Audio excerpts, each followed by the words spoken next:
Remue ménage. Remue ménage.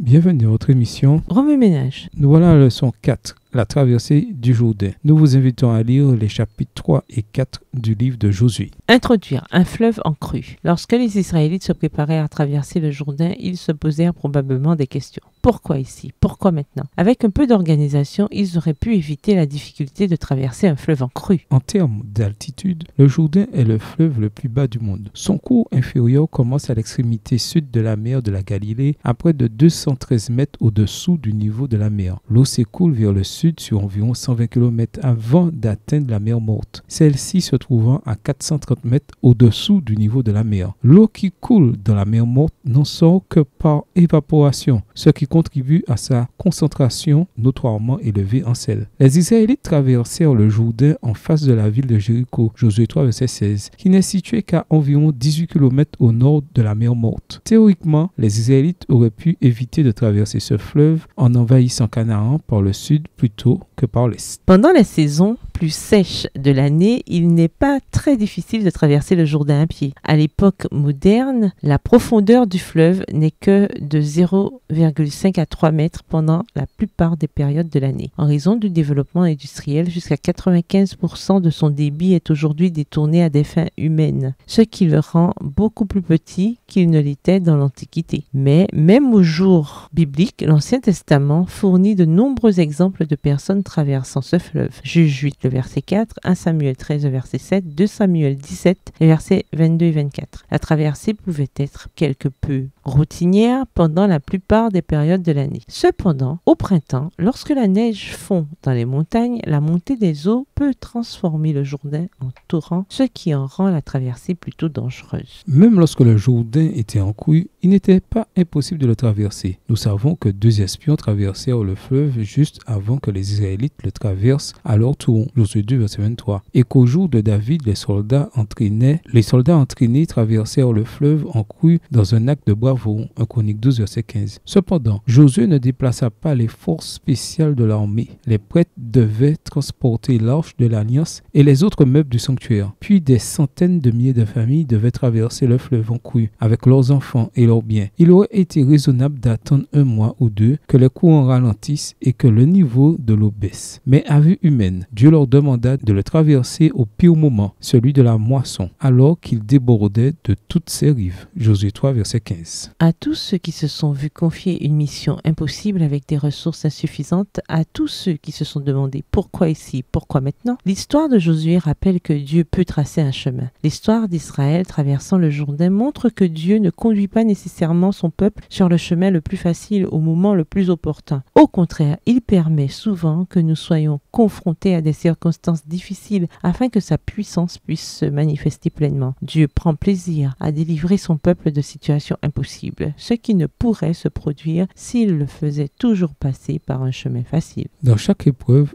Dieu a pour objectif de renforcer notre foi et de se révéler davantage à nous. La crise au Jourdain a certainement renforcé la confiance des Israélites et leur a donné le courage de relever de plus grands défis encore. Aujourd'hui, rappelons-nous où Dieu nous a conduits et évaluons ce qu'il nous enseigne dans nos circonstances actuelles. Considérons-nous nos défis comme un moyen pour Dieu de développer notre foi? Permettons-nous à Dieu de nous fortifier en vue de plus grandes conquêtes? Si tu ne peux pas suivre ceux qui font la course à pied, dit le Seigneur, comment rivaliseras-tu avec des chevaux? Si tu n'es rassuré que dans un pays normal, comment t'y prendras-tu dans les fourrés du Jourdain? Jérémie 12, verset 5. L'histoire de Josué nous incite à aller de l'avant par la foi, partout où Dieu nous appelle, même si, à vue humaine, cela semble irrationnel. Remue ménage. Écrivez Josué 3, les versets 5 à 13 à partir de la version biblique de votre choix. Vous pouvez aussi réécrire ce passage avec vos propres mots, en tracer les grandes lignes ou faire un résumé de Josué, les chapitres 3 et 4. Au revoir. Et à demain si Dieu veut.